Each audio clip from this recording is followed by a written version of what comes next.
আমি গৈছিলোঁ 4 দিনীয়া ভ্ৰমণসূচীলৈ।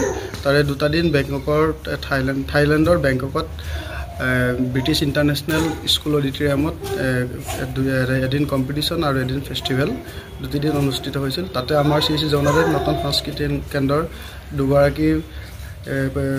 এগৰাকী জ্যেষ্ঠ শিক্ষাৰ্থী আৰু এগৰাকী নবীন শিক্ষাৰ্থী দুগৰাকীক লৈ গৈছিলোঁ। আৰু এই গোটেইখিনি নেতৃত্ব লৈছিলে আমাৰ গোটেই টিমটোৰ মানে দলটোত 5জনীয়া শিল্পী দল আছিলে। তাতে গোটেইখিনি নেতৃত্ব লৈছিল আন্তঃৰাষ্ট্ৰীয় খ্যাতিসম্পন্ন শিল্পী তথা বিশিষ্ট সত্ৰীয়া শিল্পী সবিতা শইকীয়া গুৰুমাই বাইদেৱে। তেখেতৰ নেতৃত্বতে আমাৰ এই দলটি যোৱা হৈছিল। তাৰে 7 ছেপ্টেম্বৰত এটি প্ৰতিযোগিতা অনুষ্ঠিত হৈছিল। তাতে জ্যেষ্ঠ শাখা তেনেকৈ বিভিন্ন দিশত অংশগ্ৰহণ কৰিবলগীয়া হৈছিলে। মই জ্যেষ্ঠ শাখাত অংশগ্ৰহণ কৰি খোলবাদন প্ৰতিযোগিতাত প্ৰথম পুৰস্কাৰ লাভ কৰিছিলোঁ আৰু লগতে ছাত্ৰীসকলেও অন্যান্য পুৰস্কাৰসমূহ লাভ কৰে। আৰু ইয়াৰ লগতে পিছদিনা যি অনুষ্ঠান ফেষ্টিভেল আছিল, ফেষ্টিভেলত আমি আমাৰ সবিতা শইকীয়া বাইদেউৰ লগত আমি সংগত কৰি এক দলীয় নৃত্য পৰিৱেশন কৰিছিলোঁ আৰু ৰাইজৰ যথেষ্ট সমাদৰ পাই আমি যথেষ্ট আনন্দিত হৈছোঁ।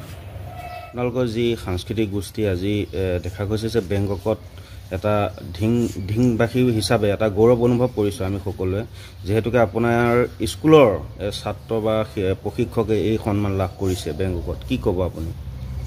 আমি শ্ৰী শ্ৰী জগন্নাথ দেৱ নতুন সাংস্কৃতিক কেন্দ্ৰৰ যি 2005 চনৰ পৰা যি যাত্ৰা আৰম্ভ কৰিছিলোঁ, 2005 চনৰ পৰা যাত্ৰা অবিৰতভাৱে আজি অব্যাহত আছে। এই যাত্ৰাত কোনো ক্ষণত আমি পিছুহুকি অহা নাই। প্ৰতিটো স্তৰতে আমি প্ৰতিটো স্থানতে আমি প্ৰতিযোগিতা বা অন্য সাংস্কৃতিক অনুষ্ঠানত অংশগ্ৰহণ কৰি আহিছোঁ।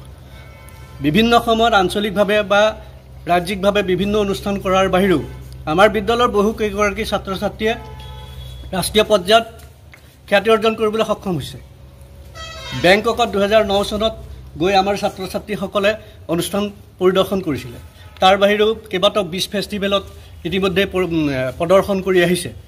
ইয়াৰ সমান্তৰালভাৱে আন্তঃৰাষ্ট্ৰীয় পৰ্যায়ত এইবাৰ আমাৰ বিদ্যালয়ৰ পৰা শিক্ষাগুৰু বিশ্বজিৎ মজুমদাৰৰ লগত তেখেতৰ সমান্তৰালভাৱে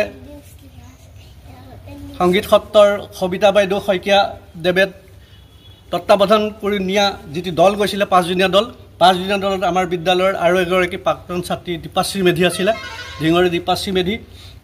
সকলোৱে সকলো অনুষ্ঠানতে অংশগ্ৰহণ কৰি 2দিনীয়া কাৰ্যসূচীত 7 আৰু 8 ছেপ্টেম্বৰ তাৰিখে যি অনুষ্ঠান প্ৰদৰ্শন কৰিলে, তাত বিশ্বজিৎ মজুমদাৰে খ্যাতিসম্পন্নভাৱে খোলবাদন প্ৰদৰ্শন কৰি বিশ্বক আলোকিত কৰি আহিছে। লগে লগে সমগ্ৰ ভাৰতবৰ্ষৰ লগতে অসমলৈকো গৌৰৱ কঢ়িয়াই আনিছে। সমান্তৰালভাৱে আমি ঢিংবাসী আজি সঁচাই উৎফুল্লিত হৈছোঁ। শ্ৰী শ্ৰী জগন্নাথ দেৱ নতুন সাংস্কৃতিক কেন্দ্ৰৰ তৰফৰ পৰা আমি বিভিন্ন সময়ত যি সন্মান বুটলিবলৈ সক্ষম হৈছোঁ, তাৰ কাৰণে আমি বিদ্যালয়ৰ সমূহ ছাত্ৰ ছাত্ৰী, অভিভাৱক তথা শিক্ষাগুৰু আৰু প্ৰশিক্ষাৰ্থীসকলক আমাৰ তৰফৰ পৰা আন্তৰিক অভিনন্দন জ্ঞাপন কৰিছোঁ। আশা ৰাখিছোঁ আগন্তুক দিনত ইয়াতকৈও উন্নত ধৰণৰ প্ৰদৰ্শন কৰিবলৈ সক্ষম হ'ম আৰু সকলোৰে আশীৰ্বাদ